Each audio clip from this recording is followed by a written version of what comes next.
All right, and he's going to speak about viruses again. Very popular today.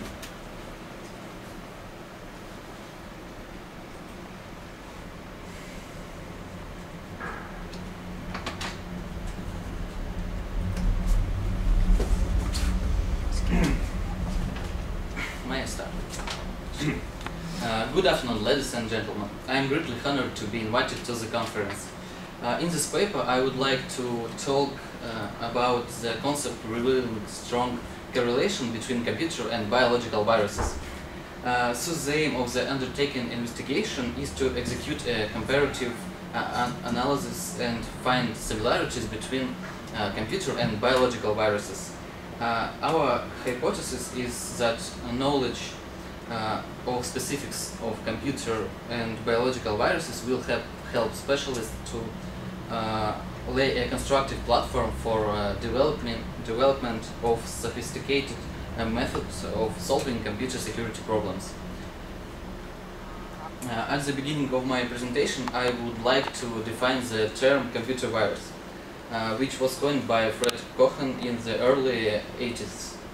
Such a name for a malware code was chosen due to the fact that, like its biological counterparts, a computer virus is essentially a sequence of information that codes its behavior in a host system. The term has remained unchanged up to the present moment, and it is still consistent with the main principles of the malware program, and the similarity between the two types of viruses is evident. To prove the hypothesis, it's important to mention that biological viruses use blood system to transport themselves from one cell to another. And if we think of the internet as a blood system, we'll find that every computer connected to the net will represent a single cell. So a computer virus corrupts a cell, injuring it, and goes to another using the blood system, just as real biological viruses. But there is some difference. Taking a closer look on the problem, we find out that computer virus doesn't corrupt the whole computer. It corrupts only files or programs, or uses some operation memory. And biological viruses corrupt the smallest parts of the organism, cells, which they use to habitation and reproduction. But let's look at the virus infection closer.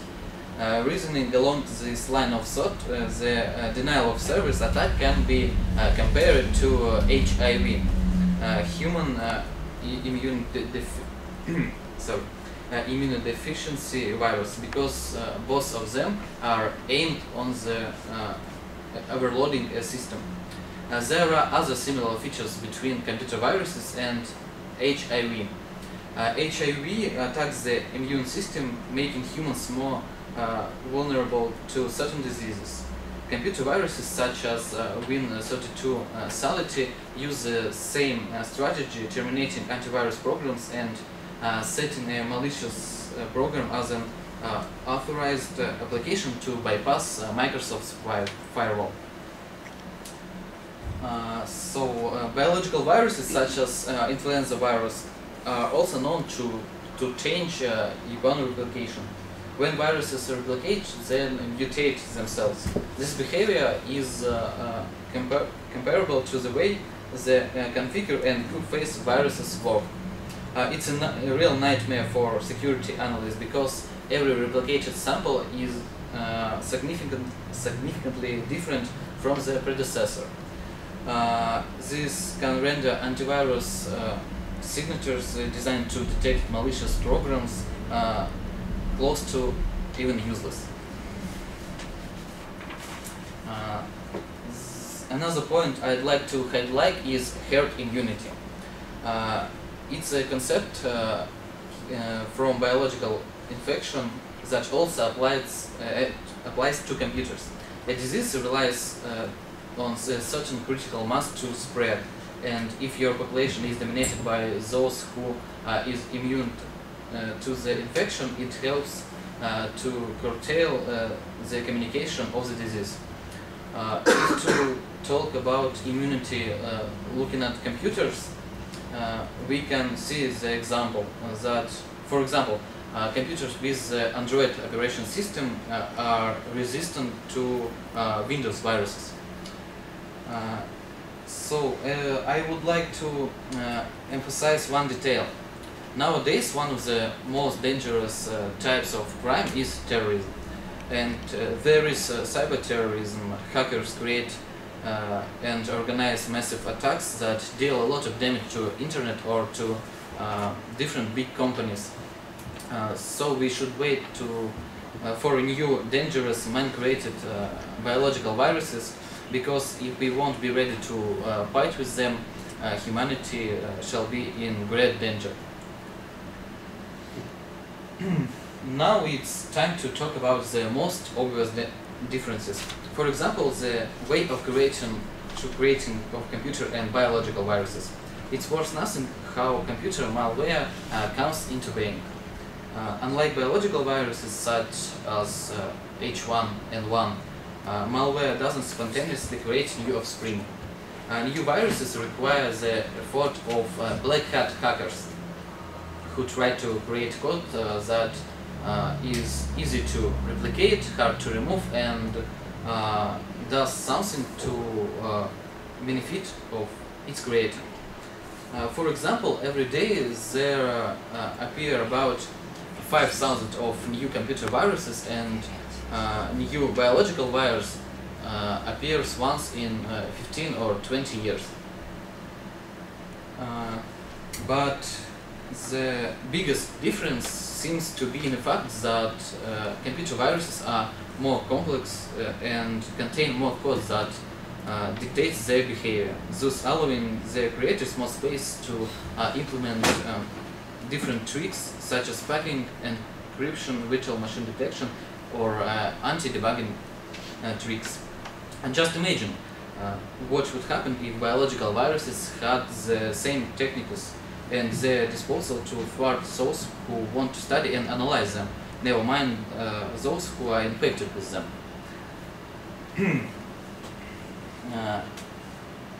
I've made an attempt to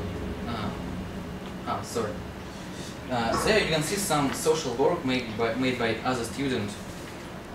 He asked students about what they think of different features of viruses.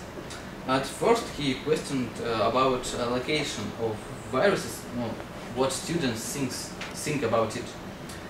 Mostly students answered that biological viruses locate out of host cells, and the biggest part of students think that computer viruses locate in the internet. The next question was about symptoms of infection. The biggest part of students think that the most obvious symptom of biological virus is high temperature, and for computers the most popular symptom is decreasing of operation memory.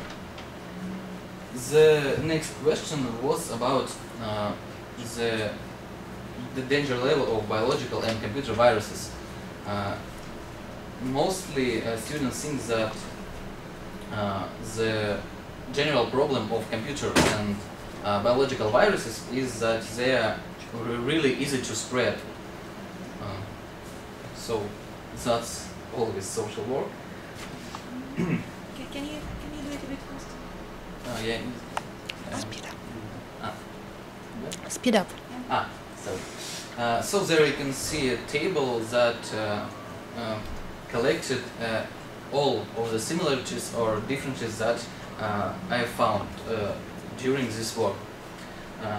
So there are similarities, potential similarities, and differences. This table was made by Gerard Kortov in 2006, and I've attempted to update it a bit because it was updated 3 years ago and it was quite old.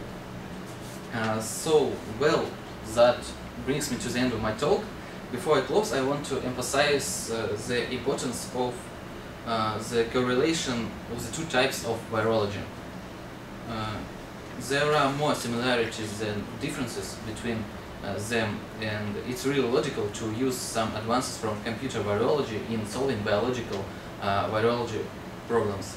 And more detailed research of computer viruses can have positive impact on the evolution of biological virology. According to the theory, scientists should remember that biological virology can affect the perfecting computer security.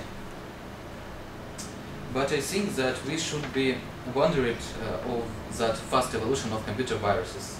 If it's the same as biological viruses, we should wait some epidemics, and no one can predict how it will affect on humanity. Thank you for your attention, and feel free to ask any questions. It's really impressive. Very good questions. Oh, I think they are applauding you before you finish, before you answer the questions. All right. Questions, please. What do you think? What viruses is more dangerous now?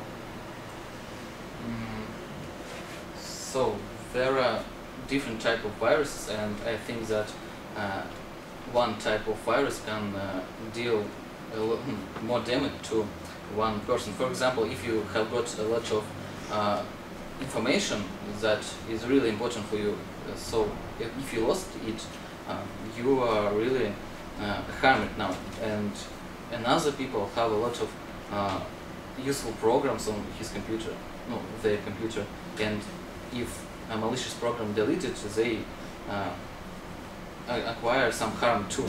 So I think it's really specific for everyone.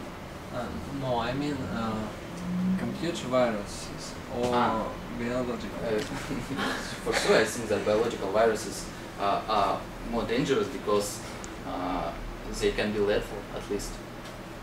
Yes. More questions? Yes. What do you think is more expensive now, protected from computer viruses or biological viruses? I think that our governments waste more money on fighting with biological viruses because biological viruses can affect on humans, and I think that it's more important to save human lives than to save some information on the computers and Thank you. Something else? Nothing. Okay, well, we are really very impressed. Thank you very much.